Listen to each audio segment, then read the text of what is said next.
Welcome in to the All Utah Hockey Podcast, the post-game edition. And I tell you what, we're not going to keep score of wins and losses for our post-game shows because we are not doing very well on our post-game shows. One last one.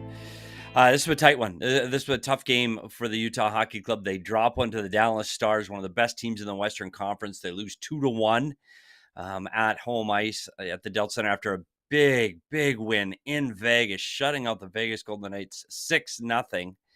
They came home and they dropped one of the Stars 2-1 after the Stars played Winnipeg last night. And they're back-to-back. So it was a heck of a hockey game. I'm Petey. This is the All Utah Hockey Podcast. Make sure you hit that like button. Subscribe to our YouTube page so you don't miss any of these videos. And then if you're listening on our podcast, make sure you subscribe wherever you get your podcast. It's a tough one for Utah fans. I tell you what, this game, this is a game that this is how you want Utah to play. As a Utah hockey fan, you can walk away from this one going, you know what? That's what we want to see.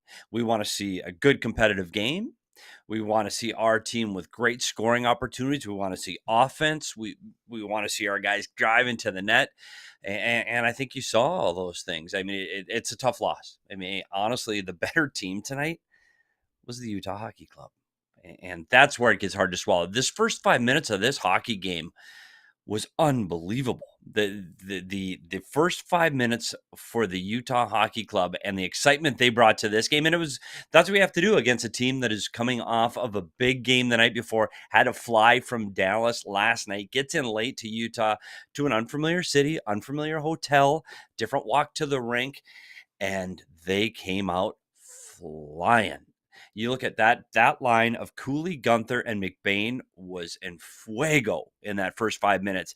Cooley had a great chance. Gunther has the net drive and almost scored. In the first 6 minutes, the Utah Hockey Club had 5 grade A scoring chances. 5 in the first 5 minutes. Dallas had 1 the entire first period.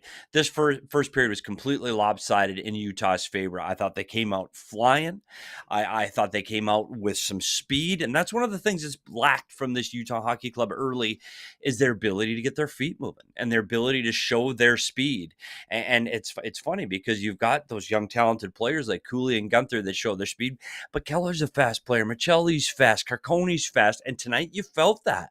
And you felt that this team was on top of the Dallas Stars early. And you thought, gosh, if they could have just gotten one by Casey DeSmith. And of course, the night that the Dallas Stars don't bring one of the best goalies in the world in Jake Ottinger, and they start their backup, Casey DeSmith decides to have the game of the year. And he was outstanding today. And he was the difference. He was the difference for the Dallas Stars in that first period. He's what held them in that first period. He was amazing. And it was, as a Utah fan, you watch that and go, okay, this is the kind of hockey we want this Utah Hockey Club to play, especially at home. That first period is great. They outshot Dallas 11-8 in the first. And I said Dallas only had 1 high danger chance. And it wasn't even that dangerous. And Schmaltz and Keller were flying again. Schmaltz, who I was really hard on, sorry, Schmaltzy, over the first 23 games, got 2 goals against Vegas to break his scoreless streak of the season, and he came in guns a-blazing again tonight. So, before we go much further in this game, by the way, SZ, we'll welcome in from Pittsburgh, a little chilly in Pittsburgh. That East Coast is getting that cold front right now. That's too bad for them. But let's take a look at the numbers in this one early, because I think that that's really going to be the tale of this one when we talk about the shots on goal. Utah 35 shots on goal. That's outstanding for this Utah team. The benchmark we look for is that 30 shot mark.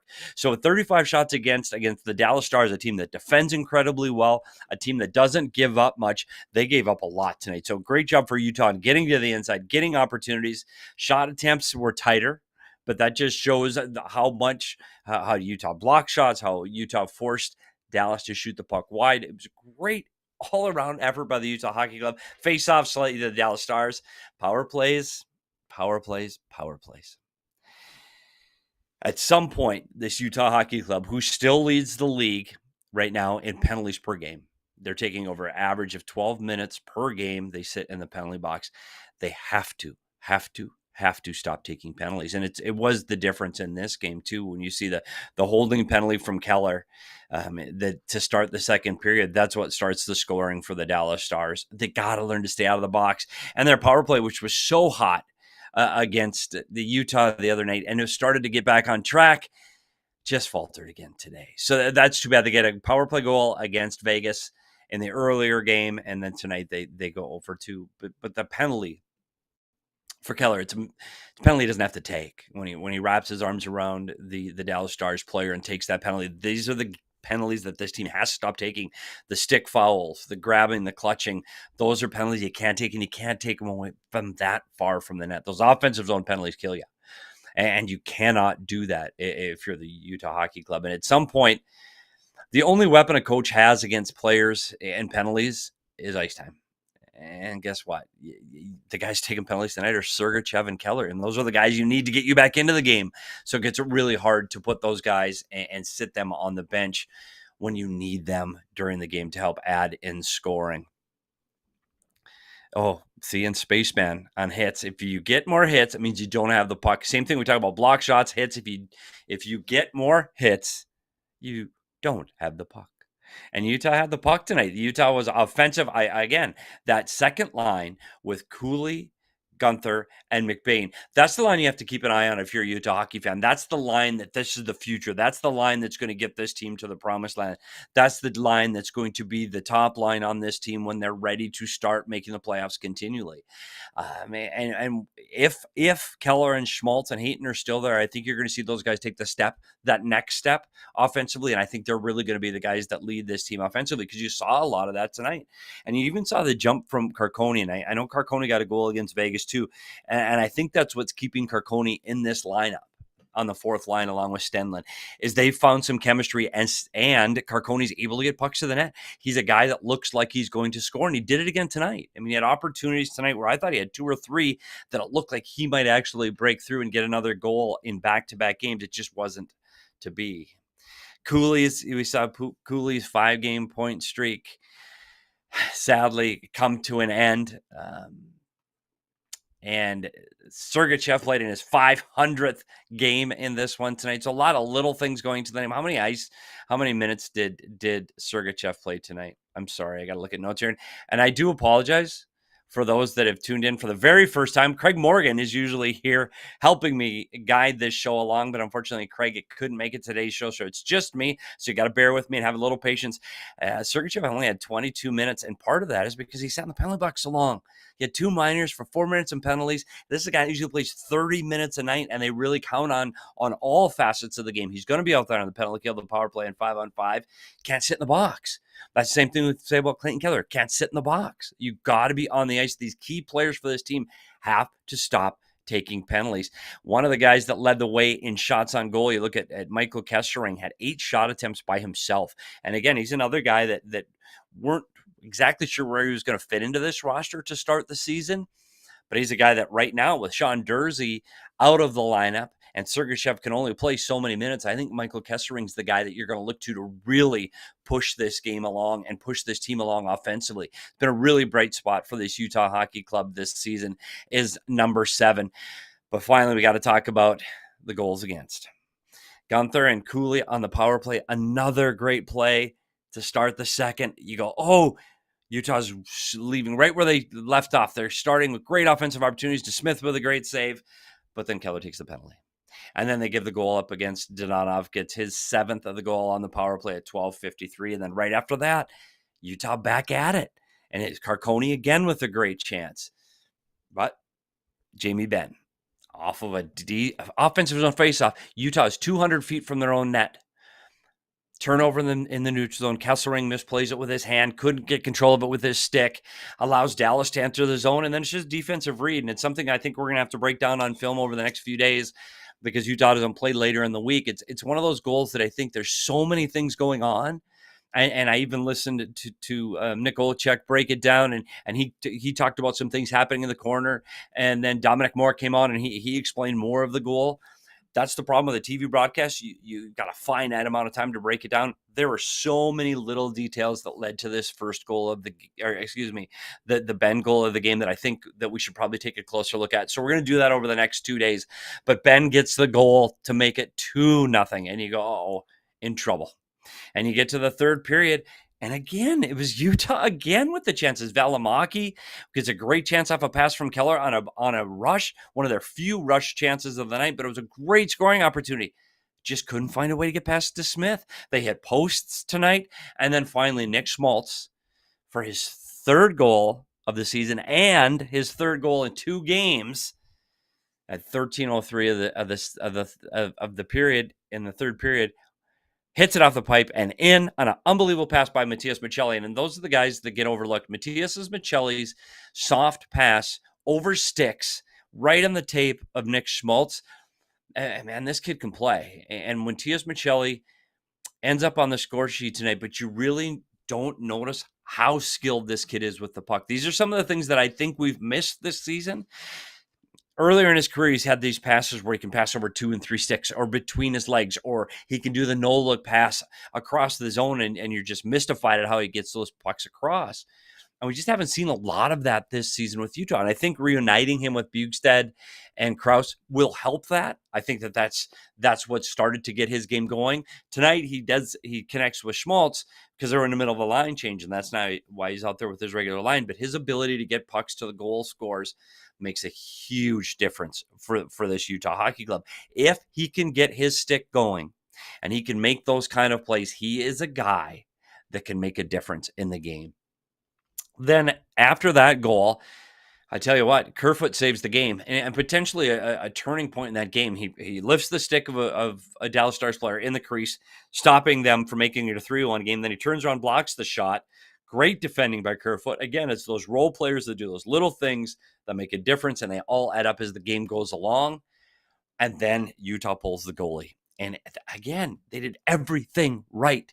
When you're looking at that last minute and a half of the game, you go back and look how many shot attempts they had, how many looks they had at the net. Cooley bounces one off the pads right to Schmaltz. Schmaltz is in a tough spot. He's on his backhand at the hash marks, and he tries to slide it back through to Cooley. But they had pressure.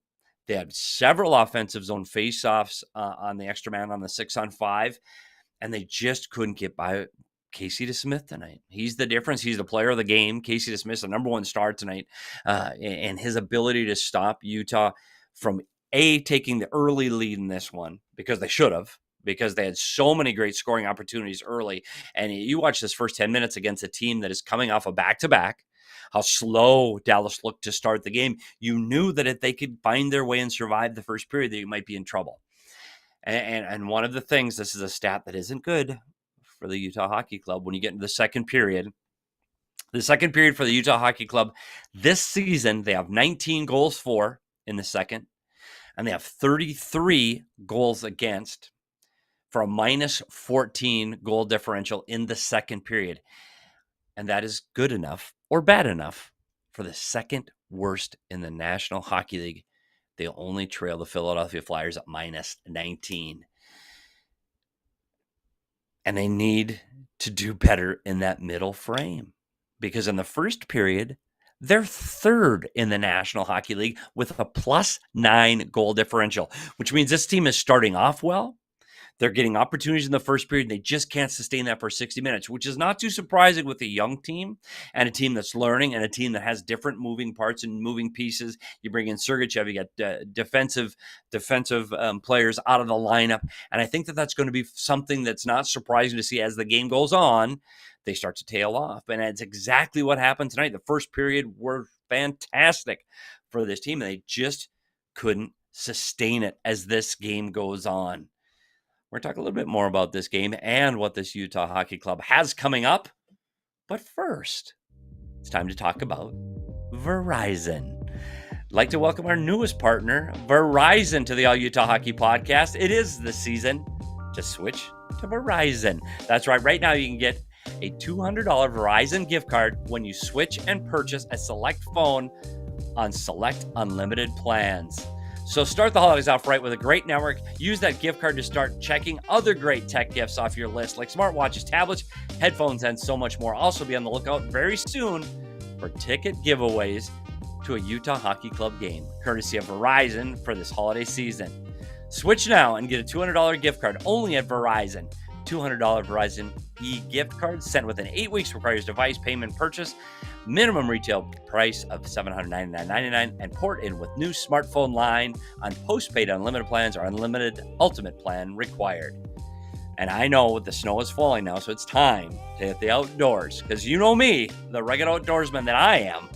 When it gets chilly and the snow starts falling, I like to get outdoors. And I do that with my Rugged Road cooler. Rugged Road is dedicated to creating innovative and durable outdoor gear for adventurers who demand the best. Rugged Road gear is built to accompany you on every adventure. Their coolers have the ability to float upright even in cold water, so you never lose a drink. Rugged Road coolers are incredibly light, making them easy to transport on any trip without compromising on performance. Perfect for a variety of outdoor activities, from fishing to tubing to camping and tailgating. These coolers are designed to meet the needs of every outdoor sports enthusiast, so gear up for your next adventure with Rugged Road coolers. Reliable, durable, and built to be used. Rugged Road is your ultimate outdoor companion. Head to ruggedroadoutdoors.com and use the code ALLCITY for 10% off. Well, I first of all, I want to say thanks to everybody that's tuning in to listen to this after another frustrating loss by this Utah Hockey Club. And I also appreciate people staying up late, because as we know, if you've heard me before, when it starts getting close to 10 o'clock, it is close to my bedtime. And I am old. And that's what happened to old people. You go to bed early and you wait for this team to get to the East Coast. So we have 5 o'clock games. I love me some 5 o'clock hockey. One of the things I want to touch on, because we didn't get an opportunity to talk about it because we haven't had a show since then, was this game that they played in Vegas. Before I get back to this game, was the first NHL shutout for Utah goaltender Jaxson Stauber, 29 saves in his game against the Vegas Golden Knights. And I'll tell you what, this kid was good. And I haven't seen Jaxson Stauber play much. Ironically, his dad and I both played goal in Minnesota against each other in high school and then in college. So ironically enough, I do go way back with the Stauber family. I know his dad extremely well. And Jaxson, I tell you what, he was outstanding. And this is a bright spot for Utah hockey fans, because we heard earlier today, Coach Andre Tournier come out and say that Connor Ingram is not close to returning right now. So that means you're probably going to get an opportunity to see Jaxson Stauber in the near future again, because the team has a back-to-back coming up in the next week as they get ready to hit the road. So here's the goaltender I want you to keep your eye on. He's 25 years old. It gives you a lot of confidence in that. He's a guy that we call him steady. It means he's square to the puck. He stays in the blue paint, and pucks look like they're hitting them. If he makes the save look easy, that means he's in the right spot. That means he's doing his job. So keep your eye on Jaxson Stauber. Vejmelka, another good game for Vejmelka tonight. And we've talked about Vejmelka's ability to stay in the blue paint and limit his sliding around. It's something we've talked about a lot. I will say this. This is the first game this season that I started to see some of the old habits of Karel Vejmelka kind of creep back in, where he kind of gets outside that blue paint, and sometimes he covers the puck and you see a whistle, and Karel is 3 or 4 or 5 feet outside of the blue paint, and you go, oh, how did he get there? And those are the things you worry about with Karel, and that happens when he plays a lot of games consecutively. He's a guy that's going to need some rest. Lucky for him, and for the Utah Hockey Club, they don't play again till later in the week, so he is going to get some of that much needed rest. Because I think with Connor Ingram out, you're going to see a lot more games with Karel Vejmelka. They're going to ride Karel Vejmelka, but like I said, keep your eye on Jaxson Stauber when he does get that opportunity to play. Thoughts on Cooley on the PK from SZ? I think he's been a nice addition. And Essie, first of all, again from Pittsburgh, home of Logan Cooley. Logan Cooley's the guy that's been able to change his game, and he's going to have to learn to find areas where he can get his ice time. And right now, Andre Tournier trusts him on the penalty kill. I think his advantages on the penalty kill, I think he's got a really good stick, and I think he's really quick, and I think he's really smart. And you combine those three things and you can be a really good penalty killer. And once you find something you can really latch onto and take pride in, it's something you can really excel over time. You watch some of the great penalty killers over time, and I think you're seeing it now probably more than ever, is that you see the high-skilled guys killing penalties. You see the guys, McDavid, killing penalties. You see those type of players because pucks can get going the other way so quickly, and you can get those offensive opportunities while you're killing penalties. But what Cooley does is he brings his hockey IQ into it. And that is part of being a good penalty killer. You have to be extremely smart. You got to have vision on where that puck is going to end up. You've got to be able to see as an offensive player where that pass is going to go, and you got to be able to intercept that pass and get the puck at least down the ice, if not making a scoring attempt. So I think Logan Cooley has been outstanding on the penalty kill. I think you're going to see a lot more of him on the penalty kill, especially as his career develops. He's a guy that I think you're going to see in all three facets. He's going to be on the power play, he's going to kill penalties, and you're going to see him 5-on-5. He's going to get a lot of ice time as his career continues to progress. Charles Conover in the chat said they always look like they're going to make a comeback and then just fall short. I will say this, Charles, and I'm trying to be a positive guy because I took a little heat. They did the DLLS pregame show today, and I got called out, as I should have, because I got a little slanted on the Dallas side, and I was saying that this should be a game for the Dallas Stars. They should be able to win because Utah has not been able to provide offense consistently, blah, blah, blah. And I was a little tough on the Utah Hockey Club. I should have mentioned that Utah had points in 5 of their last 6 and scored 3 goals in all of the games that they had points in. So I apologize to anybody that might have jumped over to the DLLS show to watch me on their pregame show. I should have given more flowers to the Utah Hockey Club, and I apologize. Charles, their comeback falling short. And this is where I think all Utah hockey fans have to band together and be okay with it. And be okay with a team. It's not about wins and losses right now. It's about making those steps. We want to win. We want to win games, and you're getting close to the playoffs. And I think this team is going to be around that playoff spot for a very long time this season. However, you just want to see a team that doesn't quit, and they didn't. They continued to push the pace offensively. I thought they took chances in the neutral zone, and I thought that they tried to attempt to get pucks and people to the net. And until that final buzzer went, there was a chance. And if your team, as a hockey fan, can have a chance until that buzzer goes, that's a good thing, especially against the Dallas Stars, because I still think the Dallas Stars are a team that have the potential to win the Western Conference. I think they're that good. I think this is a team that could compete for a Stanley Cup this year. So if Utah can hang with them and honestly get beat by the goaltender tonight, I think, and I know the coaches will disagree with me, I think that's a good game. And when they go back and watch that video and they break down the scoring chances for and against, everything's going to tilt into their favor. And I think it's the little details like the penalties that they can't take and the turnovers that ended up costing them this game. And that's the one thing about hockey that people, it's a game of mistakes, and it happens so fast. And I'm as guilty as anybody. I'll sit here tomorrow and I'll tell you, this guy made a mistake, this guy made a mistake, and I'll be slowing the play down to slow motion. I'll have it frame by frame, and I'll say, look at that mistake. These guys are making these decisions incredibly quick. Like, you watch this game live and you miss most of these things that are happening because we can't slow it down and rewind it and pause. And so it's a game that you're going to make mistakes. The problem is you can't make those mistakes and have them end up in your net all the time. And that didn't happen tonight, but it has happened for this Utah Hockey Club where they're seeing their mistakes end up in the net. And that's where you need that last line of defense, and that's what's hurting them, their lack of defensive depth right now.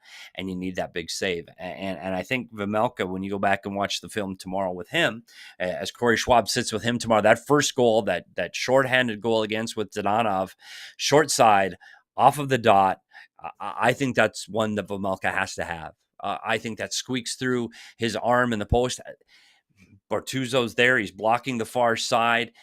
All Vejmelka has to do is take that shot. And I don't think that he was tight enough to that post. And I think he thought the play was going to go across the seam. And I think he was playing the next play instead of the play he was on. And that's unfortunate for this Utah Hockey Club because they did play good enough to win. They deserved a better fate tonight. They just couldn't find the back of the net behind Casey DeSmith in that first 5 minutes, because that first 5 minutes was an outstanding push for this Utah Hockey Club. So Utah fans, walk away from this one thinking this was a really good effort. Dustin says, even though we lost it in the second, I don't feel like this was their worst one. I thought it was a solid game overall, and I agree. I think this was one of those games where you didn't see the opponents getting chance after chance after chance and them having to be held in by their goaltender. This was a good team effort for 60 minutes, and it's one penalty and a shot off of that penalty, and really it's a turnover at center ice. And even on the turnover at center ice, the winning goal by Jamie Benn, it's a 2-on-3. Utah's got the numbers back to defend and close that play down. And when Gunther and Sergachev go into the corner with the Dallas Stars puck carrier, they're going to shut that play down 9 out of 10 times. I mean, those are two smart, skilled hockey players, Sergachev and Gunther. They've got to close the play down. They got to get stick on puck, and they got to pinch that player off and not allow him to come back up the wall to make the pass to Ben. And most nights they're going to do that. And it's just unfortunate because those two little mistakes, the penalty by Keller where he just lost his cool for a minute and drapes his arms around the Dallas Stars player on the neck, and the little play in the corner by Sergachev and Gunther. If they shut that down, sometimes you do have to win games 1-0 and 2-1. That's the way things go. Charles Conover, agree, Stephen. That's what's frustrating. I do see a good team here, but it just isn't adding up to wins. And you know what? I know it's frustrating, especially when they're getting this close. They're 2 wins away from making a playoff spot right now. There's a lot of time left. And I know I talk about American Thanksgiving and where you are at that time. This Utah team with the injuries they had at the back end with Dursey and with Marino and now with Maverick Lamoureux out of the lineup, this is a patchwork defense. This is not where they expected to be at 25 games into the season with their defensive core. They expected their top 6 to be one of the strengths of this Utah team. And right now, I think they're playing very well. Ian Cole's playing very well. Oli Mata's playing very well. And I think they're playing above expectations right now of what I expected those guys to be able to contribute at the back end. And it is frustrating because when you see them play this well and get these kind of opportunities and hit the post and drive the net and get great scoring opportunities from this tight inside, you get frustrated. And I really thought the first 10 minutes, this should have been 1-0 or 2-0 Utah, and they just couldn't get over, and they just couldn't get past Casey DeSmith. So it is frustrating. And as SC says, give it another year. This team has made small changes. They'll grow from the negatives as much from the positives. And SC's been around for a while, so has seen it and seen this develop. And it's gone from losing 7-1, 8-1, losing 5 in a row, to being in games and putting wins together. And it's a step forward in a progression that you have to go through if you want to be a playoff team every single year. If you want to have that flash in the pan and you want to get to the playoffs this season, one season, I've seen that done before. When I worked for the Arizona Coyotes, I've seen it. I've been part of that recipe where you go all in on a season, you trade your future, and you make it to the playoffs. Once you don't win, but you make it to the playoffs, and then the next year you've traded away all your assets, and now you're losing again. Bill Armstrong and the ownership group have committed to going through this rebuild. They're sticking to it. And I tell you what, there are so many good young players coming up through this system that you look at their 2 top picks, Daniil Boot and Dmitry Simashev coming up, maybe from Russia as soon as next season, if not the season after that. This team is getting there. So just hang in there. I know it's hard to say hang in there. Everybody wants a winner right away, like you saw in Vegas with the expansion team. Everybody wants that, but it is going to take time. And I think once they get there, this is a young team. You look at how many young players, even Clayton Keller's 25, just turning 26, still a really young team. So hang in there, have hope, stay positive. As you know, as the people that have listened to this show before, I'm incredibly positive. Okay. No, I'm usually not. Utah Yeti. We haven't won back-to-back games since the first 3 games of the season. What can we do to build a winning streak? Honestly, that's one of the hardest things to do. And you saw that against Vegas, where this team was able to score 6 goals. And tonight, I thought they had better scoring opportunities tonight against the Dallas Stars team than they did against Vegas, and they just couldn't get the puck to drop. They just couldn't score. And it is hard in this league to put those streaks together. And you saw the excitement when this team first gets to Utah, and that first week of the season, there was something special going on. And I think they were a little healthier, and I think everybody's really buzzing to start the season. I'd say this is their best 2-game performance that they've had all season. I thought the Vegas game and the Dallas game, I thought they performed extremely well in those two games against two of the best teams in the Western Conference. This is the best 6 periods that they strung together. Unfortunately, they just couldn't get the puck by Casey DeSmith, so they couldn't complete the 2 games consecutive wins in the back-to-back games. It's coming. And just have some patience. I know it's hard to hear patience all the time, but just have some patience. I think the other thing that I like about what they've done lately is they've kept the lines together. And they went back to the lines that got them at the start of the season. When you look at Cooley with Gunther McBain, you've got Keller with Schmaltz and Hayton, and Bugstead with Krause and Michelli. I think that if you keep those lines together over time, this will pay off. And I know that Bugstead line right now is the one that I don't think is buzzing offensively. When they were together in the past, that line was very good offensively. And I just think it's going to take a little bit more time for that to come. And when it does, they've got 4 lines that can give you a scoring threat, because even with Stenlund and Carconi on that 4th line, you still have a scoring threat because you have some speed there. So I know it's hard. If you followed this team through their previous iterations in Arizona, you understand the term patience. You're just going to have to wait a little bit longer because they're getting close. And you look at their steps ahead of where Chicago is. Chicago gets Bedard and thinks they're going to win. Utah's just not quite there yet. They've got a lot of the good pieces. They just haven't put the whole puzzle together yet, but it's coming. You just have to be excited about your hockey club and just be patient and cheer the little victories. And today's little victory was they outchanced a very good Dallas Stars team. They just didn't outscore a very good Dallas Stars team. Well, I like this comment. We should probably save this. Steven Swenson, PD is completely right. I didn't even read the rest of the comment. I just like that part, that I'm completely right. I honestly love Armstrong's approach. I think it will pay dividends in the future and years to come as long as they stick with the process. And I can only speak from experience. And I used to work for this Arizona Hockey Club for over 20 years. And I have been there when they've gone through a rebuild and then they stopped it midway. I was there when this team was right there about, say, the draft picks were coming, and then they gave draft picks away to get Derek Stepan and Antti Raanta from the New York Rangers. Little blip in the radar. Good teams, but Stepan and Raanta left, and they're stuck with no draft picks, and they couldn't build again. And then they started to get good again, and you started to get draft picks, and then you got Taylor Hall. And you had to give up more draft picks for Taylor Hall. And Taylor Hall left after 35 games, never to play another game for the franchise, and you lost the draft picks. So fan bases, ownership groups, management groups, coaching staffs, players, they all want it to be a quick fix. Everybody wants a quick fix. Just doesn't work that way. And you have to be patient if you want that long-term success. Because you look at the teams that had the long-term success: Tampa Bay, Pittsburgh, Chicago. I know right now they're on a down, but they were up because they drafted well and they stuck to a plan. Pittsburgh was the worst team in the league. Pittsburgh was the worst team in the league the same year that Arizona was the second to worst team in the league. Well, Pittsburgh's gone on to win Stanley Cups because they drafted extremely well. So, having said all that, just be patient and have a little bit of hope. And we're going to talk about what's coming up next for this Utah Hockey Club in just a minute. But first, we're going to talk about Saturday Neon. And I'm telling you, with the holidays approaching, Saturday Neon, fantastic gift for any of your sports fans, college sports fans out there. It was started by 2 college friends. Saturday Neon makes officially licensed collegiate logo LED neon signs, perfect for your home, office, dorm room, fan cave, or your bar. Unlike traditional neon, these LED signs won't break or shatter, but still give you that classic uniform glow that you know and love. They last up to 100,000 hours, so you'll be enjoying your sign for years to come. Super easy to install with provided hardware, or just as easy as 3M command strips. They're low voltage, so they don't get hot. They're safe to the touch. Perfect gift for this upcoming holiday season.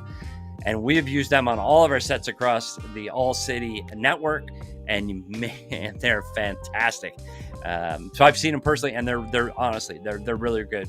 So make sure you check out SaturdayNeon.com. Use code ALLCITY for 10% off on your order today with SaturdayNeon.com. And when you're done listening to this podcast, well, don't stay up that late because get your rest. But tomorrow, get up and listen to the What Chaos podcast on the All City Network. Part of this wonderful network. It's our national hockey show, the What Chaos crew, hosted by Pete Blackburn, DJ Bean, and our good friend Sean DePaz.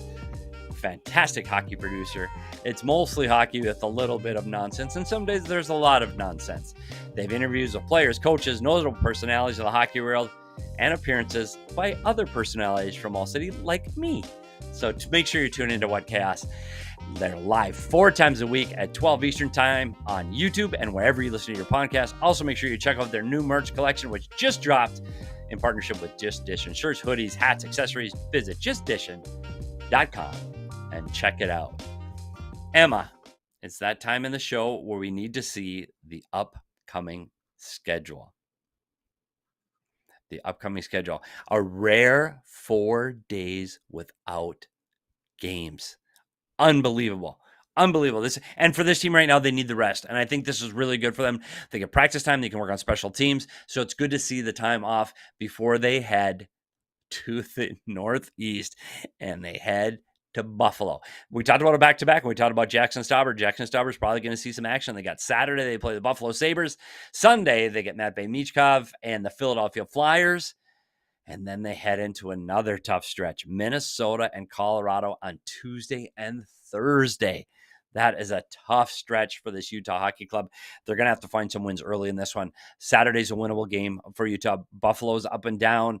And if Tage Thompson isn't on, that's a winnable game for this Utah Hockey Club. And Philadelphia, they're still figuring it out too. This is another team. It's a tough building for Utah to play in. But I like this weekend matchup. So look for Buffalo Sabres and Matt Vejmelka and the Philadelphia Flyers this weekend for this Utah Hockey Club. And you're right. People talked about a winning streak coming up. Maybe the first back-to-back wins are going to be this weekend. I will say this. I'm really happy about the 11 a.m. local start time. But that's just me. If we could have the entire season at 11 o'clock, I would gladly do that. So let's go through the game summary again on this one.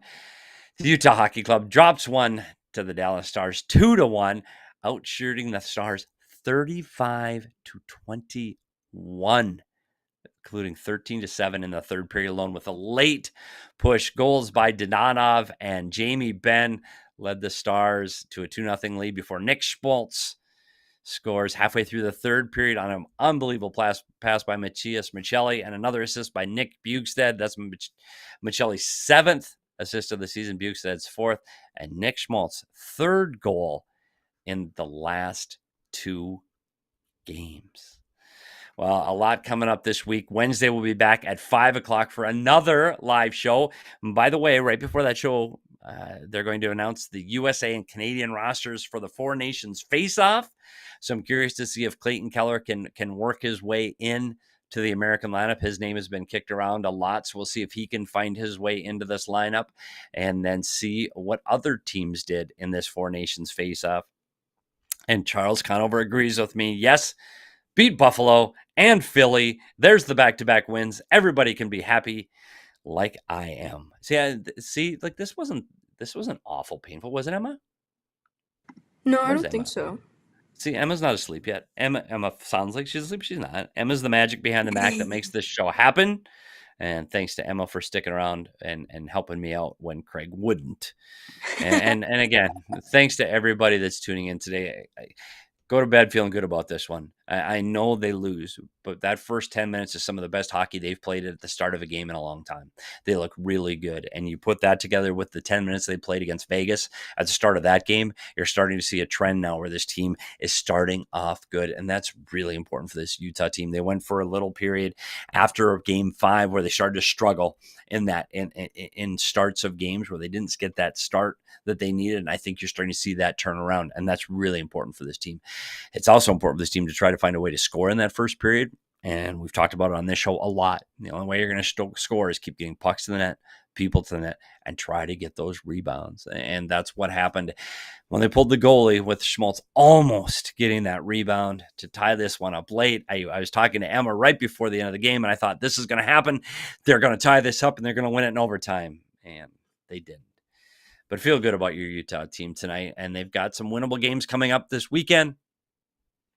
I just want to thank everybody for tuning in. James Rich, so good, Mr. Peters, so good. I don't know if I was so good, because I appreciate the kind words. And I will tell you this.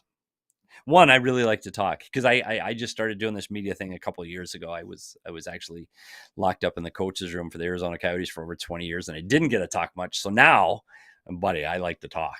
You put a microphone in front of me, no problems. I love talking. So I appreciate you saying that. And I did have a lot of fun.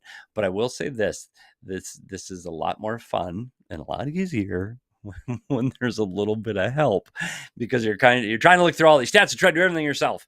So I'm glad that you stuck through it and you listened in and tuned in, because this is a community at the All Utah Hockey Podcast that we're really trying to build, that we're all in this together. And even when they go through a loss like this one that's a little bit tough, at least we can come in here and talk about it and feel a little bit better about it before we head off to our day's work tomorrow. So thanks everybody for joining me. Please make sure you subscribe to our YouTube channel, All Utah Hockey, and listen to us wherever you get your podcast. Leave us a 5-star review. Leave us a thumbs up before you leave this one today. Follow me on Twitter at @SPetersHockey. You can follow me on Blue Sky at the same handle, @SPetersHockey. Follow the show on Twitter at @all_Utah Hockey. Thanks everybody for tuning in and listening. I sincerely do appreciate it. This is going to be a lot of fun. You just got to be patient, and you just got to hang in there. For Emma, I'm Petey. This is the All Utah Hockey Podcast. We'll see you next time. And until then, we'll see you at the rink. We all silly like the mayor.